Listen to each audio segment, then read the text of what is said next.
The Garden of Wealth. In the bustling heart of the city, Rahul stood before a gleaming showroom window. Inside sat a crimson sports bike, its chrome catching the afternoon sun. He checked his wallet, a few crumpled notes and a mounting pile of bills. The bike felt like a distant dream, a horizon he could never reach. "Is this all life is?" he whispered to the glass. "Chasing things I can't afford, always a few thousand short?" That evening, Rahul sat with his elder brother, Vivek, in their small, sun-drenched living room. Vivek was a man of quiet habits, always seemingly at peace even when the month grew thin. "Bhaiya," Rahul sighed, "how do you do it? My salary vanishes like mist before I can even taste it. Is there some secret shortcut to being settled?" Vivek looked up from his book, a gentle smile playing on his lips. Vivek didn't talk about stocks or markets right away. Instead, he pointed to a small clay pot on the windowsill. "Investing isn't a race, Rahul. It's a relationship with time. Think of your money not as paper to be spent, but as seeds to be sown."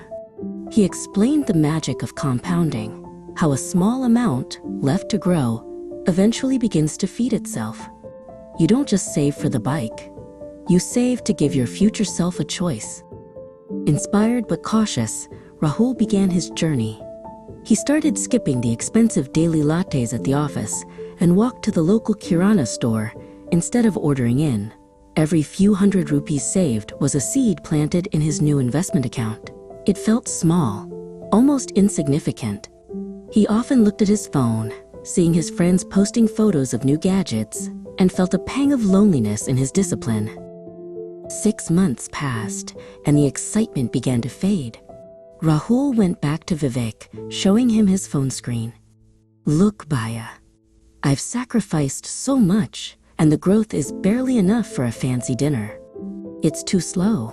Maybe I should just take an EMI and get the bike now."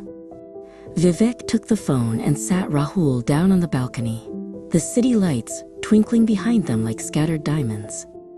"The start is always the hardest because the magic is invisible," Vivek explained. He took a napkin and drew a curve that started flat and then suddenly leaped toward the sky. Compounding is like a snowball. At first, it's just a handful of cold white powder. But as it rolls, it gathers more than just weight. It gathers momentum. You are currently in the flat part of the curve. If you stop now, you'll never see the leap. Years flowed by like a quiet river. Rahul's habits had transformed from a struggle into a way of life. He no longer felt the sting of saving. He felt the peace of growing.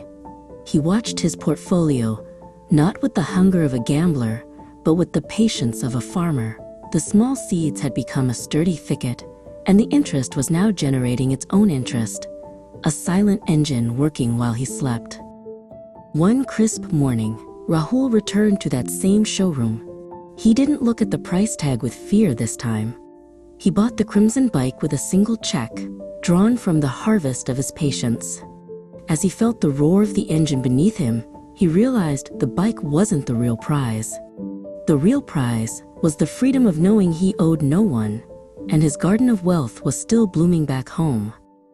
A few weeks later, his young cousin Ananya came over, her eyes wide as she touched the bike's polished tank. "Bhaiya, you're so lucky," she sighed. "I wish I could have things like this, but I'm always broke by the 15th of the month." Rahul smiled, seeing his old self in her restless eyes. He patted the seat next to him. "Sit down, Ananya. Let me tell you about a magic seed I once planted." Rahul realized that wealth wasn't just about the things you own, but the stories you share and the security you build. As he watched Ananya listen intently, he knew his greatest investment wasn't in the bank, but in the patience he had learned. "The best time to plant a tree was 20 years ago," he told her, looking at the horizon.